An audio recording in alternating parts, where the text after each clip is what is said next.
Thank you, everyone. Good morning. My name is Suzette Grillat. That's spelled S-U-Z-E-T-T-E-G-R-I-L-L-O-T. I'm a professor of international studies at the University of Oklahoma, and my pronouns are she, her, hers. I live in downtown Oklahoma City, and I'm a lifelong Oklahoman. I'm here today as a witness, as you heard, to what I have seen happen in Oklahoma City in recent days and weeks, and quite frankly, much longer than that. It is concerning what I have been seeing, what I've witnessed, because the behavior of the Oklahoma City Police Department demonstrates a lack of humanity, and because their stated version of recent encounters with protesters is dishonest.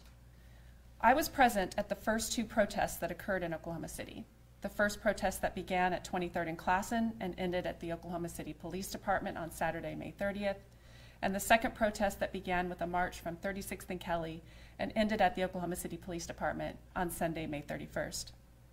I was present at these rallies and marches from the beginning to the end. I witnessed the first arrests and then multiple others that were made on Saturday, May 30th at 23rd and Classen.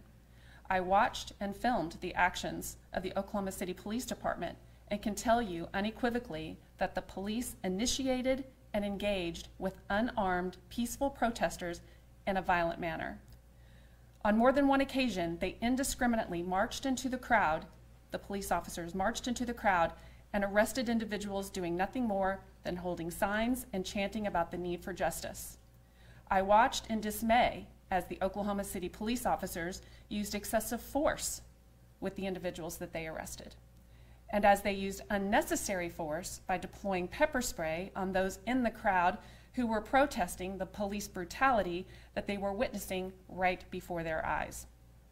I was present both nights at the Oklahoma City Police Department when police officers used tear gas and rubber bullets and other projectiles to disperse a peaceful, unarmed crowd.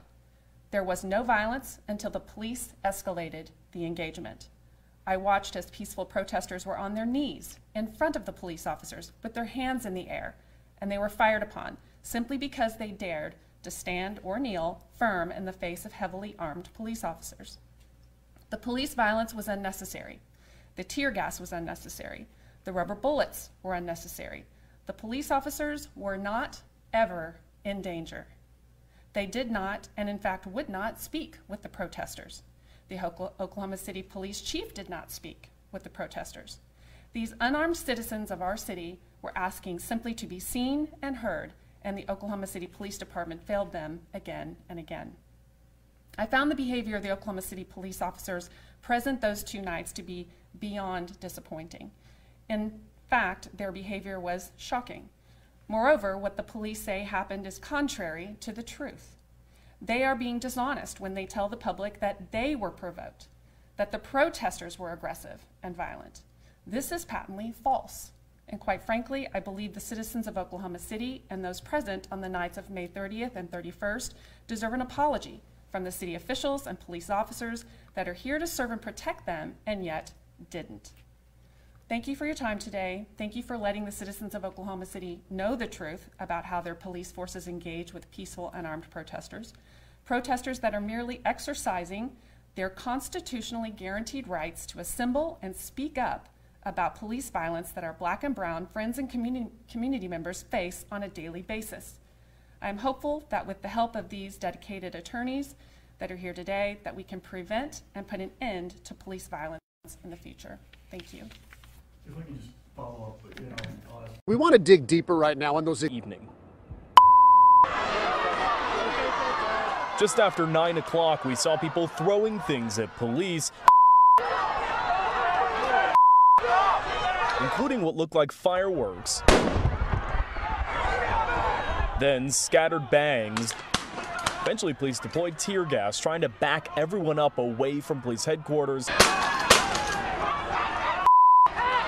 Soon, Mayor David Holt would issue a curfew and a state of emergency for that area that would go into effect at 10 o'clock. Right at 10, most of the group turned around and moved north. Ended up here at 6th and Chartel, the edge of the curfew area. Around midnight, my photographer and I ended up behind the police line. You can see a final confrontation with police and the last of the demonstrators. They standing in the street yelling, police in a line. Then police started to back up down the street. Somebody threw something in their direction, and this is what happened.